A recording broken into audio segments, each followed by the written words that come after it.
Hey guys, still here and welcome back to another 1v1. I'm saying 1v1 because this is not a ranked, but it is Wargame. It was a friendly game against Janitor, one of my buddies. Now, once again, playing my Eurocore deck, I treated this as a ranked game so that I could practice my skills a bit more. Some very interesting developments will take place in this particular battle. One of those happening in Charlie, and that's kind of the reason why I'm making this video. Because what happens when the enemy pushes through Bravo and gets into Charlie? That's going to be a concern. I think before my my ranked training, if you will, I would have gotten a bit panicked. Now I'm just thinking, you know, okay, they can have infantry in Charlie, and I can push them right out. Anyway, that is coming up later. I'm going to be deploying a couple of AMX 10RCs over to Foxtrot. I'm going to be deploying these AMX 10RCs to Gulf. Initially trying to push guys out of Gulf. Tanks, infantry, support vehicles, whatever I can find. But they're also very useful if you put them there or there to suppress enemy vehicles as they come down that road.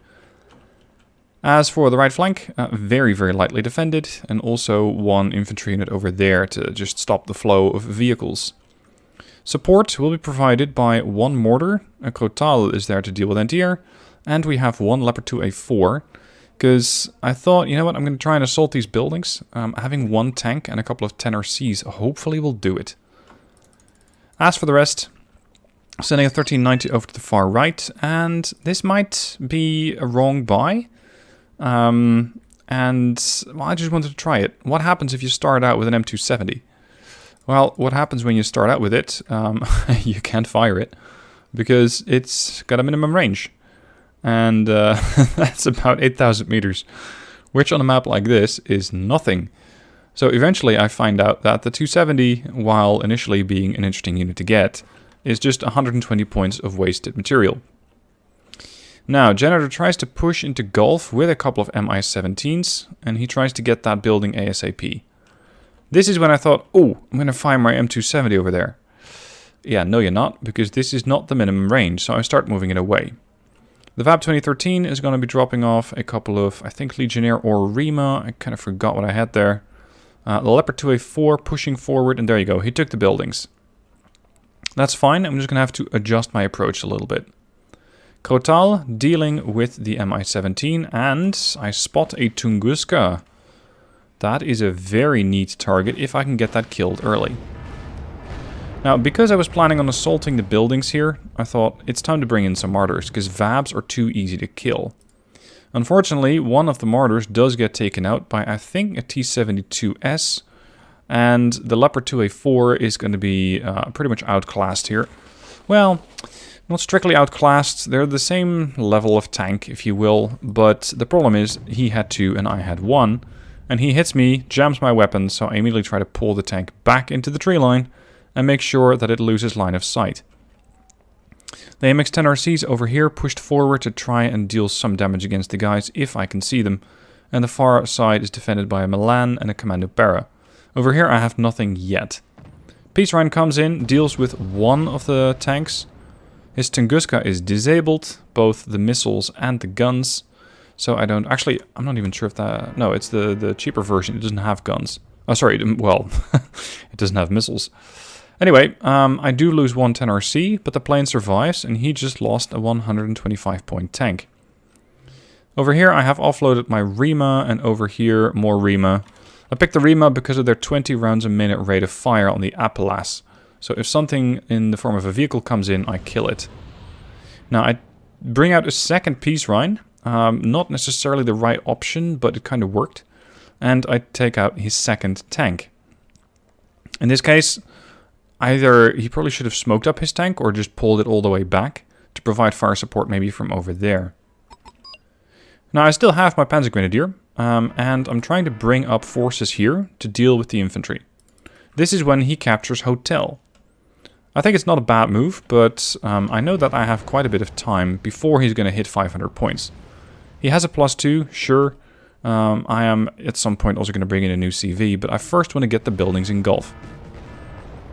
The Leopard 2A4 is still heavily damaged. I did lose a vehicle here. My VAB 2013 just died. And there we go. SPW-8 is coming down the ramp. Rima immediately clears them out. And over here, the Leka Pekota with their Trasnici They're, for some reason, pushing out of the building. I'm just not sure why. This might have been a misclick on his part. But I am able to very quickly suppress them with the Vabs, the 10RCs, the Martyr.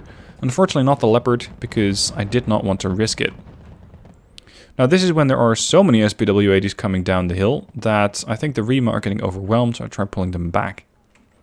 Panzer Grenadiers are now going to move forward under sort of cover of their Martyr. And that's when a Wilk shows up. That was not what I was hoping to find. And I had peace rounds on standby. So why not use the peace rounds against the SPW-80s? Which promptly gets shot at by 2 missiles from here. There's infantry in these woods. Infantry with anti-air. So that leaves FJB, LSTR or Erico. Peace round comes in again. Goes after the Wilk, but this time there is a lot of anti-air and I do lose the peace round. He, however, lost his tank. So that's another tank that I do not have to worry about. And if he just keeps buying expensive tanks, that's fine. Because I kind of have my objective right now, which is the Commando Para in there, the Panzer Grenadier over here, and a Milan to back him up. Although the Milan arguably should not have been in this position, because the building's now getting in the way. The Leopard's slowly but steadily getting repaired, but it's going to take me a while. And the Wilk does take a hit. Unfortunately for the Wilk, I think it does not have any recon, so it cannot really do anything. The Leopard, even in its weakened condition, can do something. Now over here, Janitor moved quickly. He very quickly got infantry into the buildings there in the form of Motorschützen. And my Rima, which were sent to reinforce here, are immediately getting killed off. I get another VAP 2013 out with more Rima. And, well, there's not a whole lot I can do here. There's more Motorschützen 90 coming through the woods. There go the first Rima. The second Rima get dropped off. I pull the VAP 2013 back. This is very dangerous for me right now. Because if he pushes here more, he's going to find my command vehicle.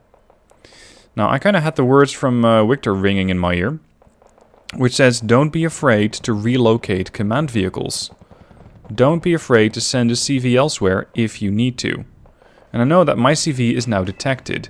But the Motorschützen are thankfully occupied with killing off the Rima. And they might not have spotted, well, no, they spotted it, but they might be too busy with these to take out my command. So I relocate the command over to Foxtrot.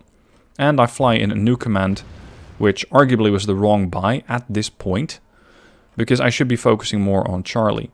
But I buy a command unit in the form of a Panther with infantry command inside to get into Gulf, which arguably is also a +2, so that negates his +2.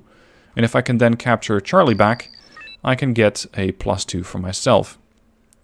Now, at this point, Janitor pushes with a Twardy. Well, pushes-ish. I'm not exactly sure what the plan was here, because I couldn't really find any fire support unit for it. There is definitely fire support in the form of the Tunguska that just wiped out my Rima. Because, misclick, I right-clicked instead of attack moved. And because of that, the Rima didn't even try to take a shot at the Tunguska that was over there. Peace round flies over. Tunguskas are either out of range or disabled. That's good for me. The Leopard has been mostly repaired. And I am now in control of this sector. He tries to bring in a Sneska. And I'm a 24D. Pretty high ranking as well. So this is most likely going to be LSTR. There's the Twardy again. And there are his recon vehicles. So now he does have recon for support. But still, and this is a move that I probably would have made a few months ago. Because I thought, you know what, I can push back with the Super Heavy. Yeah, you really can't. Is what I've learned since. If you try pushing with a Super Heavy, you either need a smokescreen to cover it, or you need some shield of infantry to deal with the vehicle, or to deal with the infantry, for example, entrenched in these buildings. So this position over here is for him very difficult to take, and I think a Super Heavy in the form of the Twardy is not what he needs. In this situation, I probably wouldn't push Gulf. I don't think it's worth it. Peace round takes out another Sneska. And over here, I'm planning on pushing back into Charlie. I know that there are at least 2 squads, or 2 double squads of infantry there. So I just drop off the Chasseur, have the 13 VTT stand by, and the 1390s, with their nice 13 round a minute autoloader standing by to provide further fire support. Leopard 2A4, trying to hit and eliminate the Snežka, and unfortunately the second shot misses.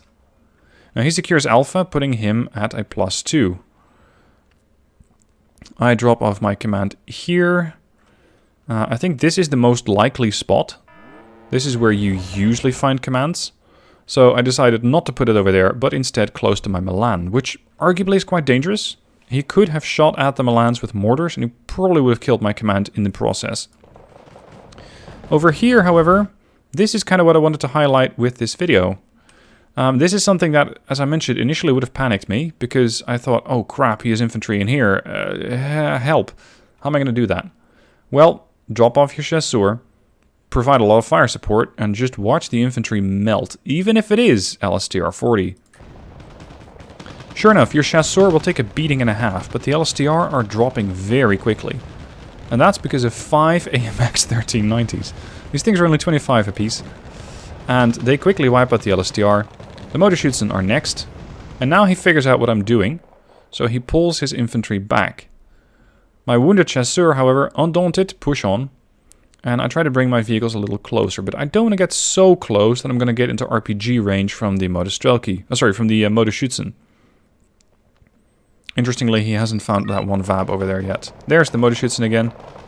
This time around, I have to maneuver the 1390s over to the flank to try and provide fire support. And they just work admirably. So he jumps into the same building, which means that your vehicle suddenly cannot provide fire support. Alright, if you're going to do that, then I'm going to jump away, and immediately all the vehicles open up again. So we're just playing catch-up here. But in the way of playing catch-up, he's losing a lot more infantry than I am.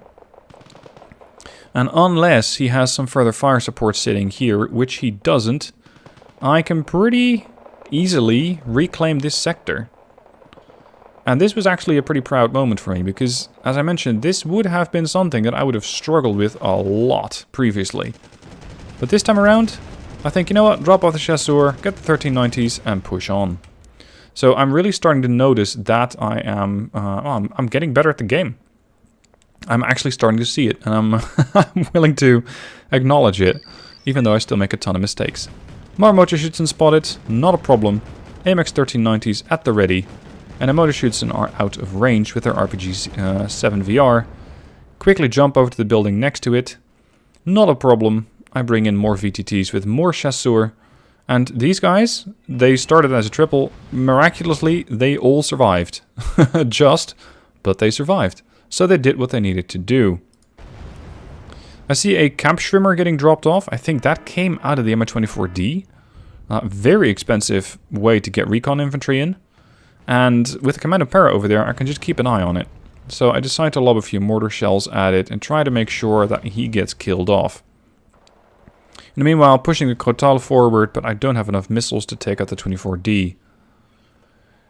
Now at this point, there's a bit of a lull in the fighting. I'm mostly skirmishing here, reinforcing my lines here again, trying to get back up to strength. I have in the meanwhile dropped off Commando Para over there, and I have an MX 1390 all the way over there. Now this does not preclude him from completely flanking around. He can still do that if he wants to, but at least I hope to spot it early. I spot another Twardy, and there it is. The Peace Rhine comes in, hits the Twardy, but does not kill it. And then the MiG-913 comes in and kills my Peace Rhine. Now this was also an amusing port, at least for me it was. The 1390s, the AMX 10RCs. Pretty decent gun on them, 12 AP. Not enough to go through the front of a tank. But if that tank then proceeds to turn sideways, then we have an option. Unfortunately, the tank does not proceed to turn sideways yet. The Leopard is now going to be taking fire from both the Wilk and the Twardy, but with the first hit from the Leopard on the Twardy, I reset its firing computer, meaning that the accuracy of the Twardy is right down the toilet, and I effectively am only fighting one tank. This one continues to fire at the Twardy, whereas, well, maybe I should have fired at the Wilk, but I was quite interested in killing his Twardy, because that would have been a high-end kill. And this is where an utter lack of NTR on my part reveals itself. A 25k rushes in, kills the tank. I think I panic buy an F4F. No, I don't. But that means that I have no further air support. Anti-air support. And I don't have a way to deal with the Tuardi anymore, because it's out of my range. The Panzer Grenadier, however, are able to take out the Wilk, so that's one less to worry about. I'm also bringing in another ATGM unit to try and support against the aggression of his tanks more here. Now then, SPW 80s coming down the road. And this is when I had my lack of 10 RCs over there, because if I had those, I could have very easily wiped them out. More Lekka Pekota over there, dealing with the VAB. Now, I try and maneuver my vehicles into a position from where I can push into Bravo. My Chasseurs have been mostly healed up. I have another group of Chasseurs over there. I have 1390 sitting back there, VAB 2013 there, Legionnaire here, to deal with any potential vehicles that might come either out of these tree lines or that try and maneuver around. And the 1390s, with their very, very good rate of fire, quickly wipe out their vehicles. Now, I think this is when he starts fishing with a MiG-29... No, that was not a 913. Anyway, one of those thermobaric MiGs. He tries to fish against my CV, I think, which is not there. It's over there, so he can't find it. This is when I buy the F4F, but I'm way too late. Now, these Sneskas were going to get annoying, because I could not attack them. Yes, I had the 10 RC, and that's the thing that I use, and also the Milan, which is getting constant resupply from the Menkati over there. So the Sneskas move forward, and, well, it is a Milan. It's not that likely to hit. I have no great love for the Milan, being the F1, F2, or F3. But between a triple stack of 1390s and the 10 RC, I'm very quickly able to deal with the Sneska. I had this place pretty heavily reconned, with a Commando Para over there, 1390 triple stack, 10 RC. This was pretty heavily defended, but this side was not. Yes, I had the Commando Para over there, but in future I want to have another vehicle or infantry over there, because this was a pretty weak spot. Now then, I have my Chasseur standing by, my VTTs over there. The 1390s were tasked with going here, but have been relocated. They are now standing guard over there. And I'm not sure what the plan is here, but he pushes in with two Mi-17s in a duo, and the Crotal hits so hard that it kills them both, with 2 missiles. These things have 6 HE, and, well, the splash damage was enough to deal damage to both. The Menkati, however, yeah, it's a 912. The Menkati, however, is empty, and the Crotal, in its last seconds of being alive, tries to deal damage. And I actually do get the kill on the MiG, but I think I pay for it. Yeah, I pay for it badly.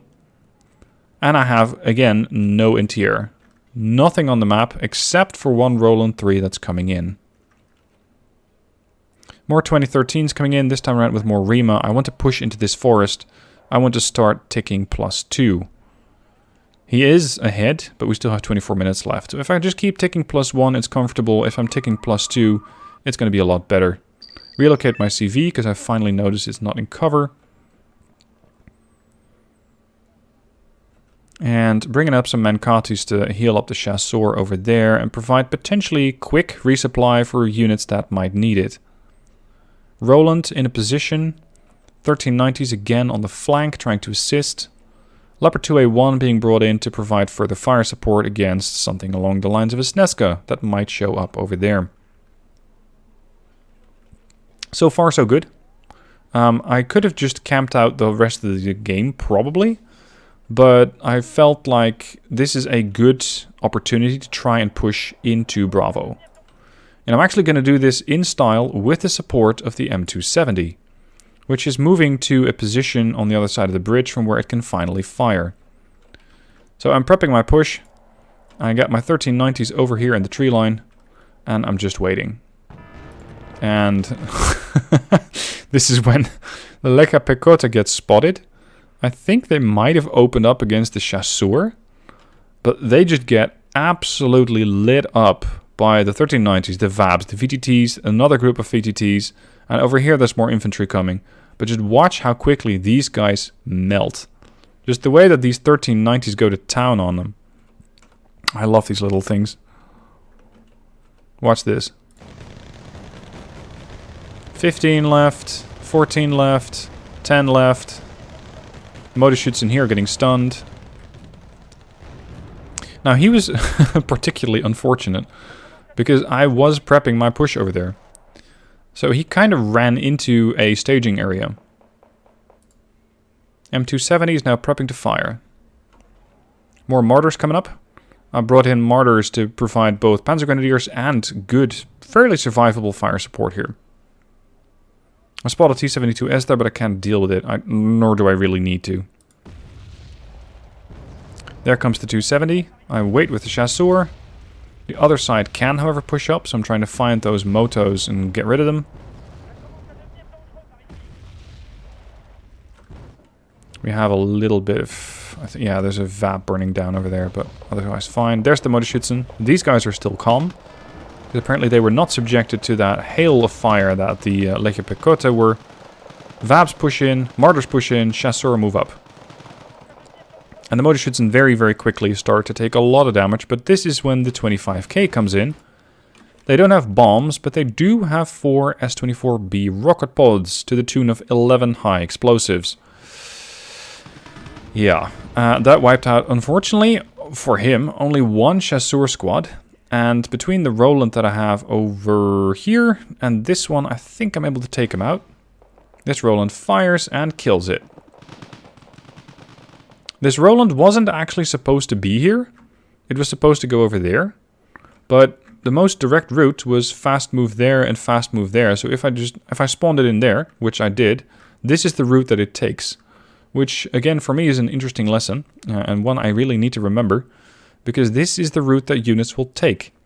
And if you do not micro them, they will potentially go right through enemy fire or even an enemy-controlled zone.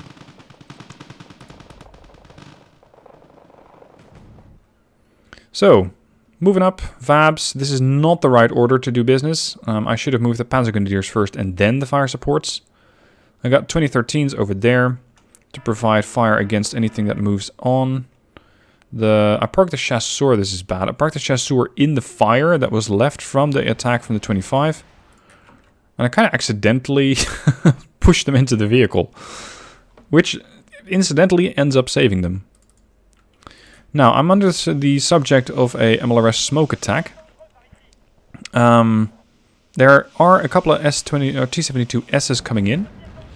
And they're back. The 1390, 8 AP. That's it. It's not enough to go through a tank. Well, the side armor. But it's heat. It always does a little bit of damage. So these two tanks are almost full health. But they're getting subjected to 39 rounds a minute between a triple stack of these guys. And they're starting to hurt. They missed their first shot, or at least this guy does. And there, that's another hit and a kill. That was the weakened one. The next one comes up, and this is not a happy camper, this tank. It starts to wipe out 1390s at a pretty alarming rate, but it gets worried. And there goes another 1390.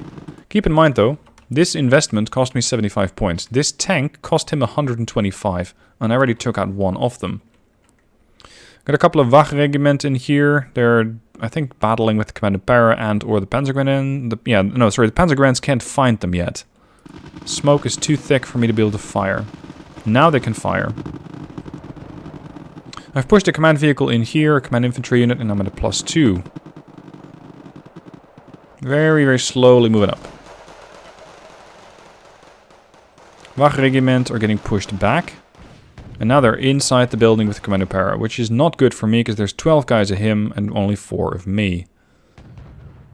And now we're doing battle against an unidentified unit. What did you just take out? That was another Wilk, wasn't it? Ah, it's the Twardy again. The Twardy deals serious damage to the 2A1, so I smoke it up. The first smoke plume conceals it, and I'm able to get the tank to safety.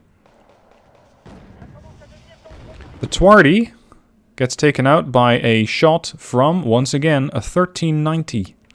Fantastic little units, or at least in this encounter, they served me really well.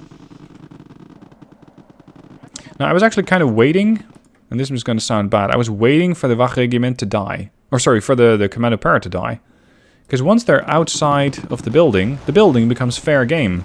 The Leopard's able to support, the 10RC is able to support. So the units that initially, let's say, were the front line, are now going to look back and go, haha, target. And they just open up. And the Wachregiment gets stunned. They don't have anywhere to go. They have no fire support. They have no friends. They're just going to get killed off there. This time at 206 points versus his 152. There is another attack coming in. This time again, high explosive. He kills the Milan. Fortunately, the Leopard can take it, even though it is very heavily weakened. But again, no command vehicle, because it's over there. And over here, I'm just kind of camping out. I am thinking... Yeah, there it is. I'm thinking of attacking Alpha, just to see if I could do it. But that attack... doesn't really work out. You'll see in a minute. More Wachregiment, Panzergrenadier 90, dealing with the Wachregiment, and then the mortars come back in to provide fire support. I wanted them locked in conflict here first, and then I rain death on them with the mortars, and they very quickly get stunned. The mortar even pitches in from all the way over there. And unfortunately, I think they do... Yeah, they do take out one of the mortars. They get a side shot on with an RPG-18. And another salvo of MLRS flies in. Cripples the command. Doesn't kill it. But it's, well, more luck than anything else that I got this guy to survive. I pushed the martyr up, and this was a very interesting moment for me, because it meant that I could push the martyr up. There's nothing here? The hell? Okay. In that case, I really want to push with my quad stack. This is a quad stack that I was meant to split up, but I called them in as a quad stack to allow them to come in faster. Because if you order them in single file, they're going to take longer to arrive. But I never did, and that's a mistake. I should not have moved them as a quad stack. Now here's the Wachregiment under heavy fire from the Martyr, and the Vabs, and the Panzergrenadiers. No, sorry, the Panzergrenadiers are pulled back. But I was so confused that he had nothing here. There's the M270 again. I'm trying to soften up the target before these guys arrive. So they're just waiting for the salvo to hit. There might be something in that town, there might not, but I'm assuming there is. Just something that doesn't have range on my martyr over there. And this is where I'm going to make a huge mistake. It's not this. And this is also something I found a bit confusing. There's two Wilks inside the tree line. Why? A T-72 Wilk is a very expensive unit to have in a tree line. Now here we go. Vabs and Legionnaires coming over the hill, trying to get units, or trying to get into the building. This is not something you want to see if you come over the hill. Because the Mi-17s can see me. And there go all the Legionnaires. And he surrenders at this point. That was interesting. That was interesting. Now, again, the reason that I covered this is that attack on the town. He pushed pretty deep into my two-pointer, and initially my reaction was going to be, oh, crap. Ugh, surrender, never mind. But this time I thought, you know what? No, I don't have to surrender. I can just defeat them. I can push them back out, especially if I bring a bunch of fire support, walk my chasseurs over, and just generally... well, just chill for the moment. Yes, you can have the two-pointer for a moment, or I can not have it for a little bit, so long as I reroute my CV to a point where I do, or to a sector where I do get some points. So, again, the ranked training and coaching by Richter and Lord Pi is starting to pay off, and I hope you guys can see that as well. Thank you for watching the video. I hope you enjoyed it. Let me know what your thoughts are down below. Janitor, thank you for playing, and I'll see you guys soon for more videos.